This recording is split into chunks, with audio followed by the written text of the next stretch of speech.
Morning everyone. As we walk up here, this little shortcut through the Sabang here. This is like a side path off the main road in town. So it's where people live. There's also the elementary school here.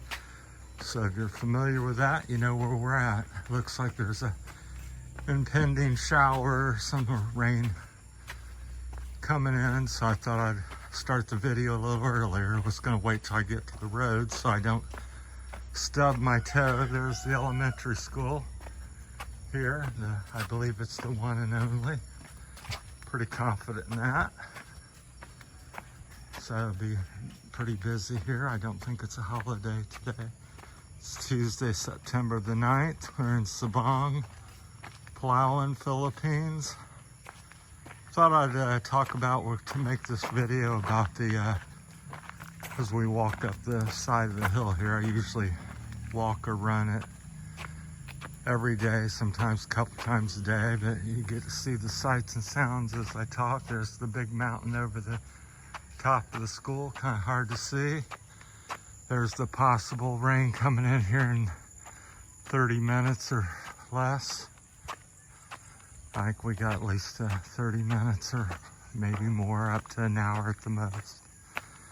Anyhow, this video we're talking about the unexpected and hidden cost of living or coming to the Philippines that some people may talk about or don't talk about for various reasons. But I'm going to talk about them here. So this is a little province road we've come out on. It goes up into the mountain and turns in, dead ends into the mountain, turns into road and trail. But anyhow, some of the experiences I've personally had in talking to people, this is coming from someone that's lived in the Philippines nearly 3 years now, 3 or 4 different provinces, 2 or 3 different islands I've been on. So that's kind of my background. And just again, it's my experience. Maybe yours may vary. That's another thing that we'll talk about into the video, is that your experiences here, vary depending on the day, time of day, who you run into that day, because things can change that much. So a lot of the hidden costs that I want to talk about are how changeable things here, and people call it the skin tax or expat tax or something. And you say, oh, wait a minute, they tax expats? Well, not officially, but unofficially they do. So,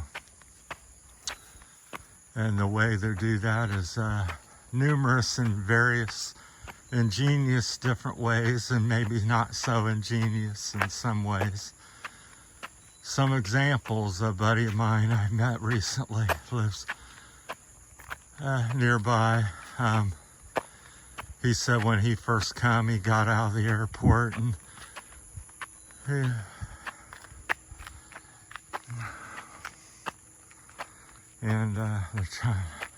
Michelle's trying to guide me as I'm talking, so I don't step in anything unexpectedly. But he said,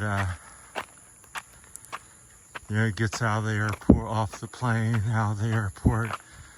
Guy grabs him, says, "Give you rides, sir." He goes, "Well, yeah, sure, sounds great, sounds nice." Says where he wants to go. The guy says, "Yeah." Gets over there. About 12 minutes later, want to pay you. Guy says, 2,000 and some pesos. Let's say it's 2,200 pesos. This is quite a little climb here, so I'm sucking wind a little bit.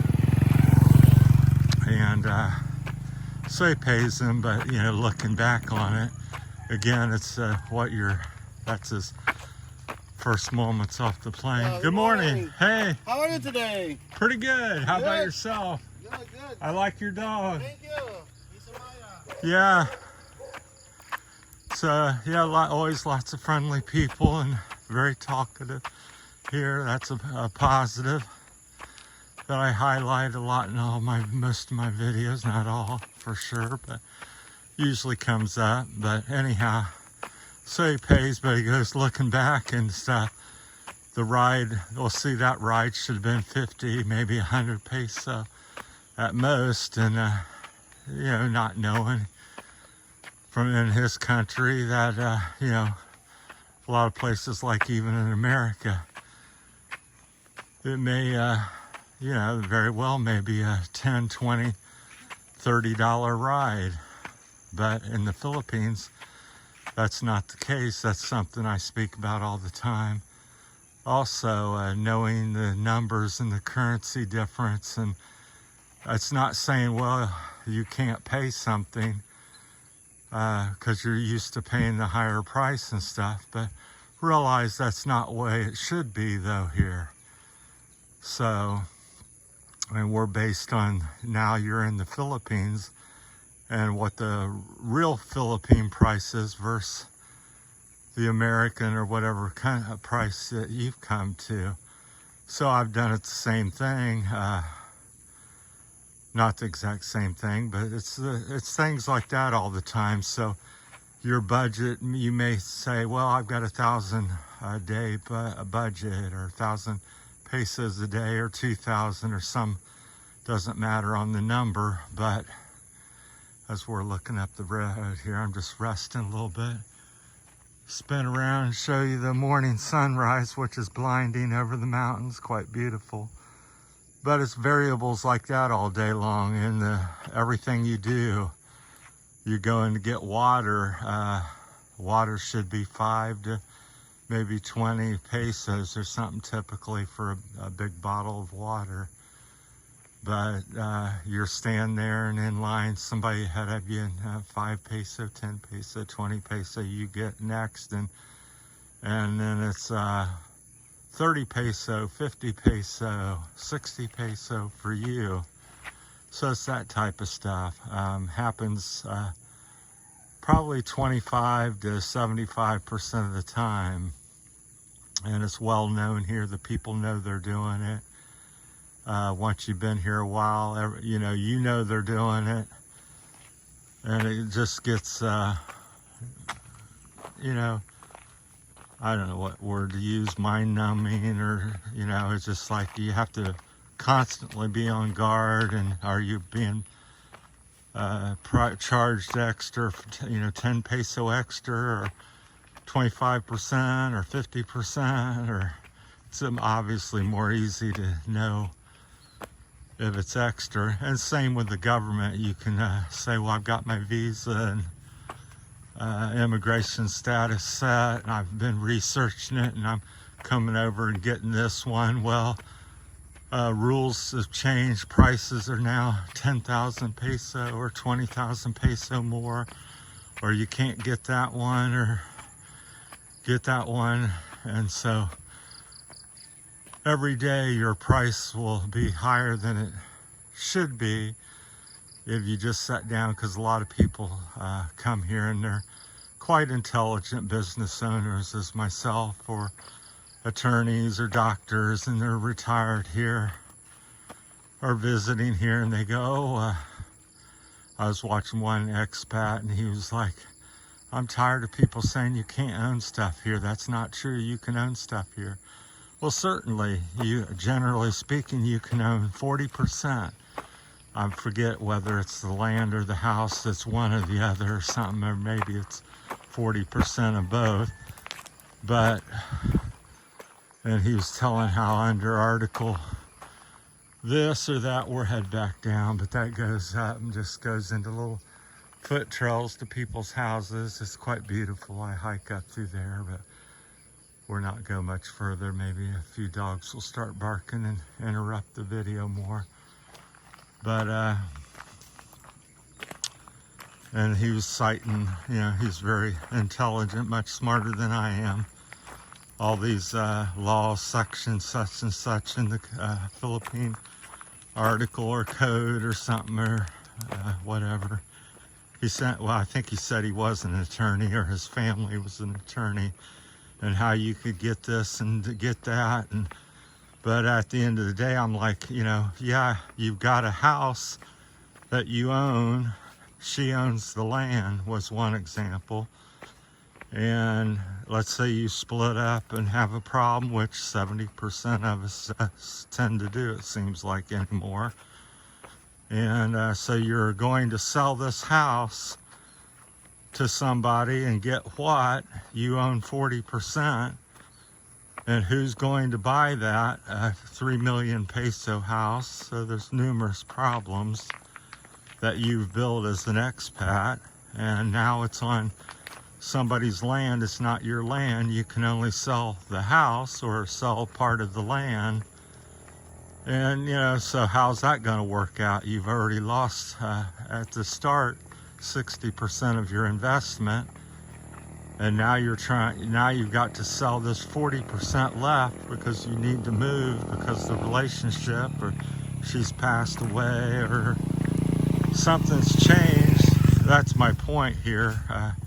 Trying to keep this video reasonably short, is all the changeable things by the government, the way people treat you day to day.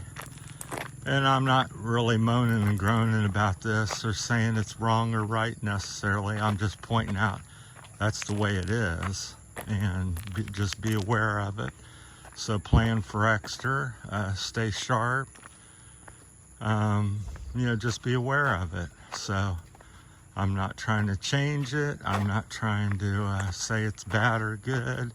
I'm just saying that's the way the Philippines is, and people's experiences may or may not be the, you know, same. So, but I think it's pretty widespread, and everybody I've spoke to here that's been a while, you know, been here a while, says something similar, at least the vast majority. So, but that's why I wanted to bring it up, and it's a, you know, it's a big topic and go on, and deserves many videos because it's a daily occurrence.